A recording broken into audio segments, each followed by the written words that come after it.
15, 20, 25, 30, 35, 40, 45, 50, 45. There goes Davis. Oh, my God. Davis is going to run it all the way back. Auburn's going to win the foot.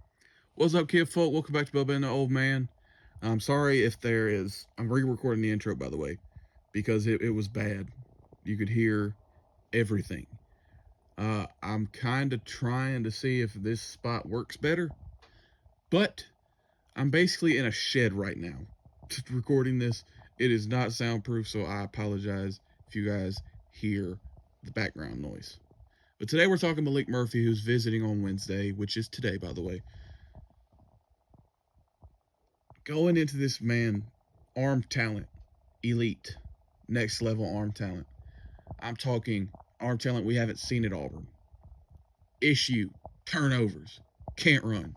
So that's obviously a big issue here. But, you know, getting back to the original recording, big fan of Maalik Murphy personally, broke down 2 of his games. One against SMU, one against Northwestern. Really like what I saw there. This dude, arm talent-wise, there's not one better in the portal right now. He's visiting today, Jackson Arnold tomorrow. He's actually visiting with Eric Singleton, I believe, which is very interesting that they brought in this kid as a part of the selling point, I believe, for Eric Singleton. You know, the interesting thing with Maalik Murphy is, you know, yes, he can make the wow throws. I was shocked at how well he operated the RPO. Not with his legs, with his arm. He was very, very, very good in the RPO game. Very accurate in the RPO game for the most part. Very good fit in that nature. I try and use these big words. I dropped out in the 10th grade. My second 10th grade year. So if I say something and it's wrong, please don't correct me. Be nice.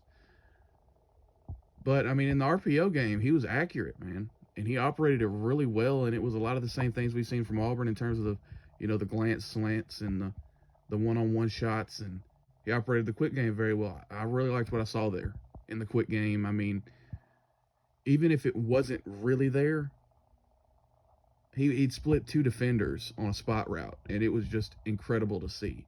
You know, he had his mistakes. He had 12 picks this year. His QBR was not good at all. Only saw him make 1 mistake in the RPO game, and it was on a slant against SMU. And, I mean, there was a defender directly in front of it. I don't know what he saw there. I don't know. Because it seemed like he stared it down, and he still threw it.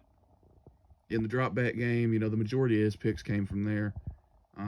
Just chucking it directly to a dropper in coverage. And it's very frustrating to see, but, you know, you kind of get over that with some of the throws that he can make and the decision he makes. For the most part, he is a pretty good decision maker.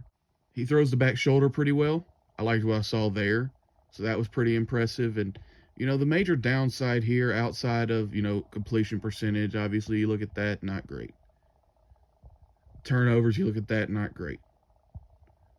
The major downside is his legs, man. The kid cannot run at all. He looks like me out there when he tries to escape the pocket. Pretty slow-footed.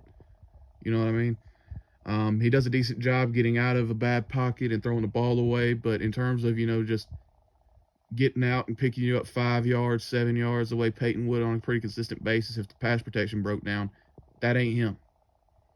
You know, he does a good job, you know, getting off his launch point and going and throwing on the run a little bit. And, you know, he does a good job of moving around in the pocket, resetting his feet and delivering. In terms of just being able to get out and pick you up a few yards, not really his game. But you can get through that, and you can go and you can mitigate that problem if you actually go out and you secure a couple tackles and an interior guy. You know what I mean? Obviously, if Dylan Wade's coming back and you play him at right tackle, that's fine. Need a left tackle. I like TJ Johnson a lot. Very athletic kid.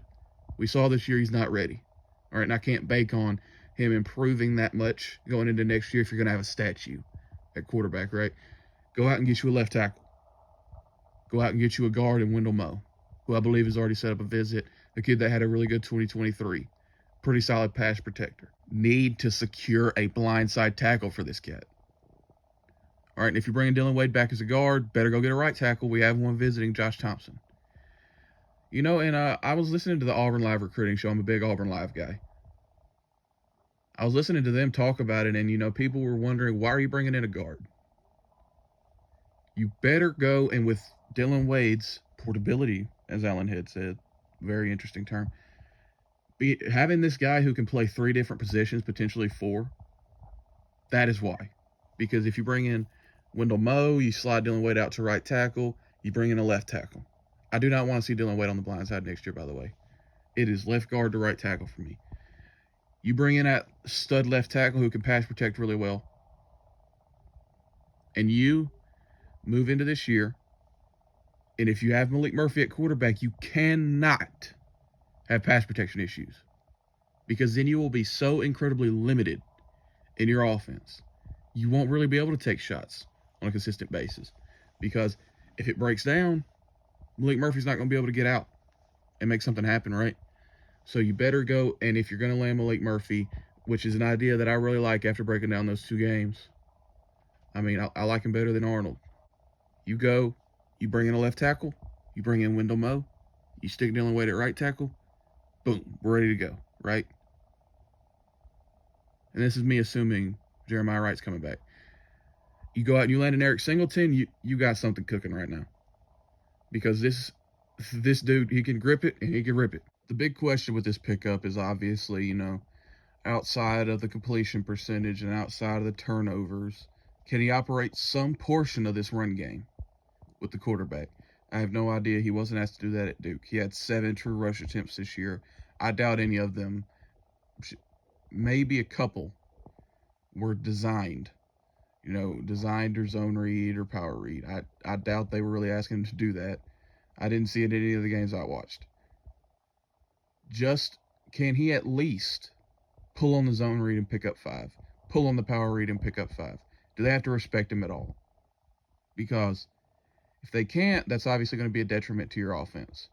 But the element he adds in terms of being able to create explosives, like my guy Nick Frazier at the Water Cooler Talk podcast says, Hugh Freeze's offense,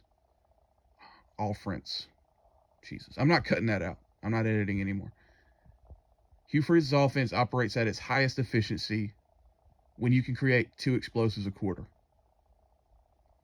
This guy offers you the best opportunity to bring in a guy to do that. Yes, you're going to lose something in the quarterback run game, obviously. Auburn was already pretty good on explosives last year. This guy offers a different level of that.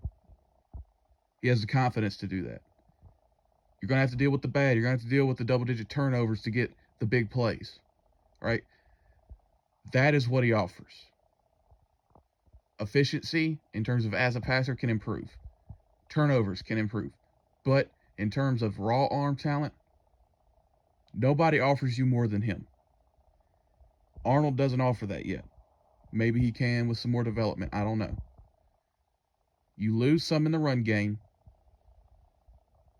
to create those explosives, and I feel like that's why you go out and you land this kid. You lock it down as soon as possible, and you move forward with that, and then you go and you get the offensive line necessary. No more excuses. You can't go out and strike out in the portal on the offensive line like you did last year. Go out and you land this kid because his arm talent and his ability to create explosive plays is that damn good. Selena, go! Stop! Sorry.